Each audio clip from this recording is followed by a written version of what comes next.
Hello दोस्तों, कैसे हैं सब। स्वागत है आप सभी का कॉमिक बल चैनल पर। तो दोस्तों, आज मैं आप लोगों के लिए लेके आया हूँ राज कॉमिक्स में बांकेलाल का एक और हास्य कॉमिक्स, बांकेलाल और धरती चकड़। तो चलिए दोस्तों, फिर शुरू करते हैं। बांकेलाल और धरती चकड़। एक सुबह धरतीवासी एक भीषण झटके से उछल पड़े।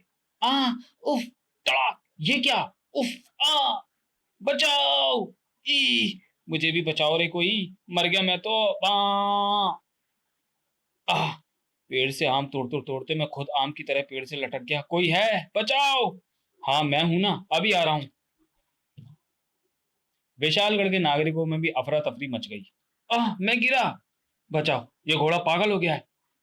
मेरी घोड़ी मेरी चिंता में मरी जा रही होगी और इस बंदे को अपनी पड़ी है। मैं रुकने का नहीं। हाँ, तड़ाक!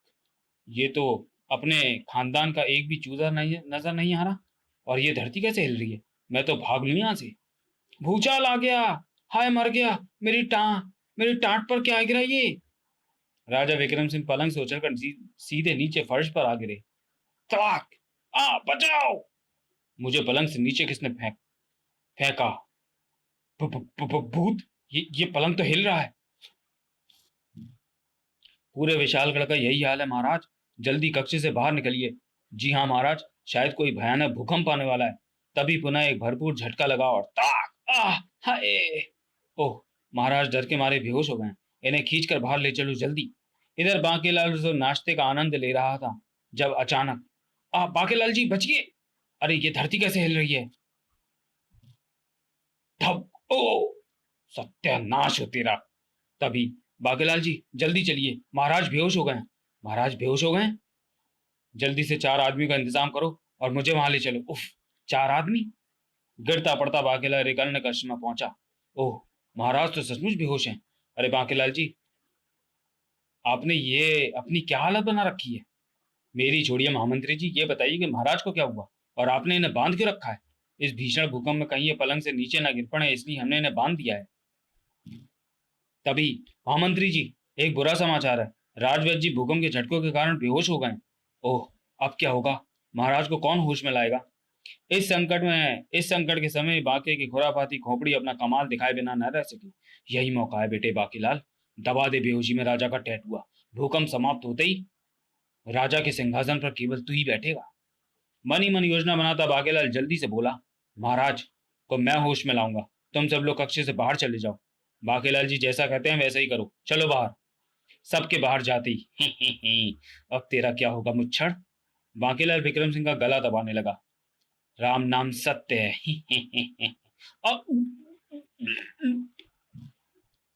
ठीक इसी पर राजा विक्रम सिंह की आंखें फट से खुल गई। कौन हो तुम, क्या कर रहे हो। बचाओ। अरे ये तो होश में आ गया। तभी महामंत्री धर्म सिंह तथा महारानी ने कमरे में प्रवेश किया। महामंत्री धर्म सिंह, इसे फौरन गिरफ्तार कर लो। ये, अरे, मुझे बाधा किसने। घबराइए नहीं महाराज, ये हमारे प्यारे बाकीलाल जी हैं। बाकीलाल, दिल कर रहा है अब अपना टैटू दबा लूं। महामंत्री ने उन्हें सब कुछ बता दिया।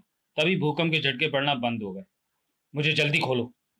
काश इस भूकंप में महल ढहने से सब मारे जाते और केवल मैं बच निकलता। हाथ रिहाई री फूटी फूटी किस्मत। पृथ्वीवासियों, ये गर्जना कैसी है। अब क्या मुसीबत आ पड़ी। तुम्हारी धरती अब धरती जकड़ के हाथ में जकड़ी हुई है और इस समय तुम सबकी जान मेरी मुट्ठी में है। मेरी शक्ति का नमूना तुम कुछ देर पूर्व भूकंप के रूप में देख चुके हो। हा हा हा हा हा। धरती जगड़ पृथ्वी को जीतने के बाद आकाश और पाताल को भी जीतकर तीनों लोकों का राजा बनेगा। परसों सूर्योदय से पूर्व सब राजाओं के महलों पर सफेद ध्वज फहराना चाहिए, जिसका मतलब होगा कि पृथ्वीवासियों ने मुझे अपना राजा स्वीकार कर लिया है। किसी एक भी राजा को के इनकार की सूरत में मैं पूरी पृथ्वी को चूर्ण की तरह पीस डालूंगा। हा हा हा हा। अलविदा। इतना सुनते ही धरतीवासियों में दहशत छा गई। न जाने क्या होने वाला है। धरती उसकी मुट्ठी में जकड़ी है, वो पल भर में हम सबको पीस डालेगा। पृथ्वी के राजाओं की नींद उड़ गई। क्या करें, क्या करें, क्या करें। विशालगढ़। अब क्या होगा महाराज। उस धरती जगड़ से कैसे छुड़वाएंगे हम अपनी प्यारी पृथ्वी को, प्यारी धरती को। उफ! हमारी तो बुद्धि ही कार्य नहीं कर रही महामंत्री जी। समझ नहीं आता हम उस संकट से कैसे निपटें। महाराज, बांकेलाल के रहते आपको चिंता की कोई आवश्यकता नहीं। बांकेलाल ने बड़े बड़े संकटों के समय विशालगढ़ की आन बनाए रखी है। आज जब पूरी पृथ्वी पर संकट आ पड़ा है, तो केवल बांकेलाल ही इस मुसीबत में हमारी सहायता कर सकता है। तभी महारानी जी की जय, राजा विक्रम सिंह की जय और बांकेलाल की जय। ससुर जी, पिताजी। विभिन्न राज्य के राजाओं को देखकर राजा विक्रम सिंह चौंक पड़े। अरे आप सब लोग! पृथ्वी पर भयानक संकट आ पड़ा है दामाद जी, जिसका हल किसी को नहीं सूझ रहा। इसलिए मैं इन सबको आपके पास लाया हूँ। जी हाँ महाराज, हल है तो केवल आपके पास। चंदन सिंह महारानी स्वर्णलता के पिता हैं, पढ़ें शादी का षड्यंत्र। हमारे पास? जी हाँ महाराज, और वह हल है आपका प्यारा बांकेलाल। हमारा बांकेलाल? मैं बांकेलाल ही धरती जगड़ को ढूंढकर हमारी प्यारी धरती को उसकी मुट्ठी से स्वतंत्र करा सकता है। ओह, अगर ये बात तो अगर ये बात है तो आप लोग चिंता ना करें। मुझे अपने प्यारे बांकेलाल पर पूरा विश्वास है। क्यों बांकेलाल, तुम्हारा क्या विचार है? इस प्रकार बांकेलाल चल पड़ा धरती जगड़ की तलाश में। धरती जगड़ की तलाश करे मेरा ठेंगा। बोलो बांकेलाल की जय। मैं तो खुद इस महल से भागने की सोच रहा था, पता नहीं कब वह धरती जगड़ धरती को रेत की तरह पीस डाले। मुझे अपना कीमा नहीं बनवाना उससे। चलते चलते सहता एक विचार के आती बांकेलाल उछल पड़ा। अगर धरती जगड़ ने धरती को पीसना शुरू कर दिया तो फिर तो मेरी मृत्यु भी निश्चित है। आखिर हूं तो मैं भी इसी धरती पर ही। मेरे बचने का केवल एक ही रास्ता है, और वह है आकाश। अगर मैं ऊपर उड़ जाऊं तो बच सकता हूँ, और मैं ऊपर उड़ नहीं सकता हूँ तो क्या इस बार पूरी पृथ्वी के साथ मेरा भी बोलो राम होने वाला है? नहीं नहीं। तभी हा हा हा हा हा हा हा। ए घोड़े, क्या ये तू हंसा? हम घोड़ों की हंसी तो उसी दिन छिन गई थी जिस दिन तुम इंसानों ने हमें गुलाम बनाया था। नहीं नहीं, तू इतने जोरदार ढंग से कैसे हंस सकता है? कहे कह तो ये बोदी वाला मेरा मालिक ठीक ही रहा है। हंसा कौन? लेकिन अगर तू नहीं हंसा तो फिर ये कौन हंसा? आसपास तो कोई दिखाई नहीं पड़ रहा। मूर्ख इंसान, बाकेलाल मैं यहाँ हूँ। मैं कौन? ये तो मेरा नाम भी जानता है। मुझे तो कुछ गड़बड़ के आसार लग रहे हैं। मूर्ख इंसान बाकेलाल, नीचे देख नीचे। मेरी जान पर बनी है तो मैं तो पटक कर भाग लूंगा इसे। नीचे? और नीचे देखते ही बाकेलाल का एक एक रोंगटा भय से खड़ा हो गया। ई बाप रे, ऐसा आदमी तो पहली बार देखा है। अर्र! भाग ले तू तो घोड़े।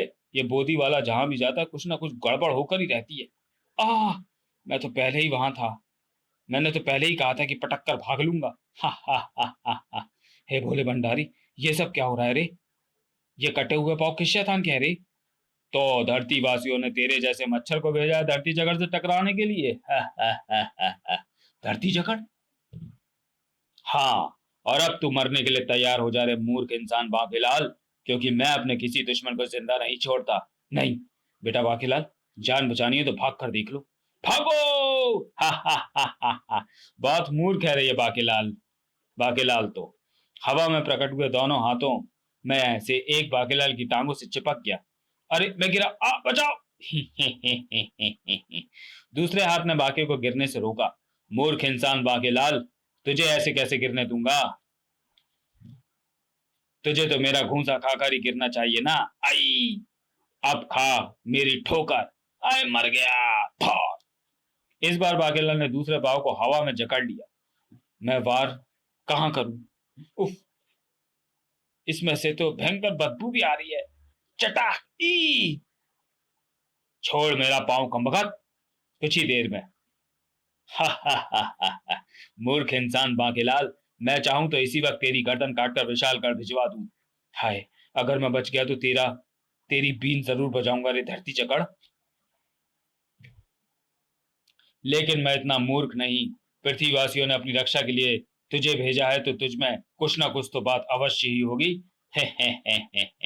क्या है कि अगर पृथ्वी के एक भी राजा ने अपने महल पर ध्वज ना फहराया तो अपनी धमकी के मुताबिक मैं धरती को पीस नहीं सकता। क्योंकि अगर मैंने ऐसा किया तो फिर पृथ्वी ही नहीं रहेगी। अगर पृथ्वी ही नहीं रहेगी तो फिर मैं राज किस पर करूंगा? अपना भोजन किसे बनाऊंगा? मुझे तो नाश्ते में ही एक दर्जन मानवों का मांस चाहिए होता है। दरअसल मैं तुझे मारूंगा नहीं, बल्कि तेरा अपहरण करूंगा, ताकि पृथ्वी के राजाओं का सिर अपने कदमों में झुका सकूं और इतना सुनते ही बाकी की खोपड़ी तीव्र गति से काम करने लगी। वो मारा पापड़ वाले को। अब आया है ऊंट पहाड़ के नीचे। चलिए दोस्तों, वीडियो को यही समाप्त करते हैं और मिलते हैं धरती जकड़ के दूसरे और अंतिम भाग में अगले वीडियो में। तब तक के लिए धन्यवाद।